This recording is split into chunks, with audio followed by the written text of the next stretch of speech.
నమస్తే welcome to today 18 news. ముస్లిం ఐక్యవేదిక రాష్ట్ర స్థాయి సమావేశం జనవరి 26న తిరుపతిలో జరపనున్నామని రాష్ట్ర అధికార ప్రతినిధి సయ్యద్ ఖలీల్ తెలిపారు.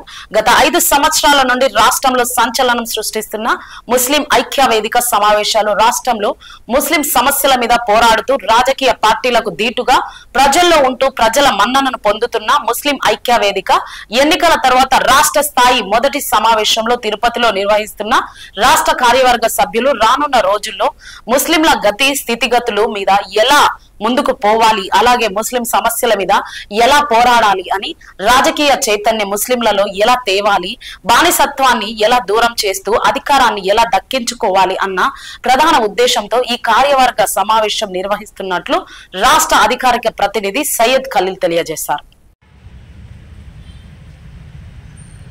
అస్సలాము అలైకుం వరహమతుల్లాహి వబరకాతుహు. ముస్లిం ఐక్యవేదిక రాష్ట్ర అధికార ప్రతినిధి నేను ఖలీల్ సయ్యద్. ఈరోజు తిరుపతి రావడమైనది ఈ నెల 26వ తేదీ రిపబ్లిక్ డే నాడు ముస్లిం ఐక్యవేదిక రాష్ట్ర కార్యవర్గ సమావేశం తిరుపతిలో జరుగుతున్నది. కాబట్టి ప్రతి రాష్ట్రంలో ఉన్న అధ్యక్షులు, ఎగ్జిక్యూటివ్ మెంబరు, ప్రధాన కార్యదర్శులు, నియోజకవర్గ అధ్యక్షులు ప్రతి ఒక్కరూ ఇన్షాల్లా తిరుపతికి రావాల్సిందిగా కోరుకుంటున్నాము. ఉదయం 9 గంటలకు జామా మసీదు, పెద్ద మసీదు దగ్గర తిరుపతిలో జాతీయ జెండా ఆవిష్కరణ ఉంటుంది. ఆ తర్వాత రాష్ట్ర కార్యవర్గ సమావేశం అబూబకర్ షాదీఖానాలో మీరు చూస్తూ ఉంటారు. ఇది అబూబకర్ షాదీఖానా తిరుపతిలో లోపలే ఇన్షాల్లా రాష్ట్ర కార్యవర్గ సమావేశం ఉంటుంది.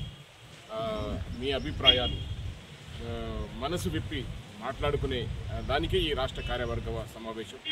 ఇన్షాల్లా ఆ తర్వాత ఎన్నికలు కూడా ఉంటాయి. ఎందుకంటే అధ్యక్ష ఎన్నికలు మేము 2 సంవత్సరాల నుంచి అధ్యక్ష ఎన్నికలు జరపలేదు కాబట్టి అధ్యక్ష ఎన్నికలు ఉంటాయి. కాబట్టి ప్రతి నియోజకవర్గ సభ్యుడు వచ్చి కొత్తగా ఎన్నికైన వారు అపాయింట్మెంట్ తీసుకొని, ఐడి కార్డు తీసుకొని మీ యొక్క అభిప్రాయాలు ఇక్కడ తెలిపి మీరు కూడా మీ నియోజకవర్గాల్లో పోయి పనిచేస్తారని ఆశిస్తున్నాను. అస్సలాము అలైకుం వరహమతుల్లాహి వబరకాతుహు.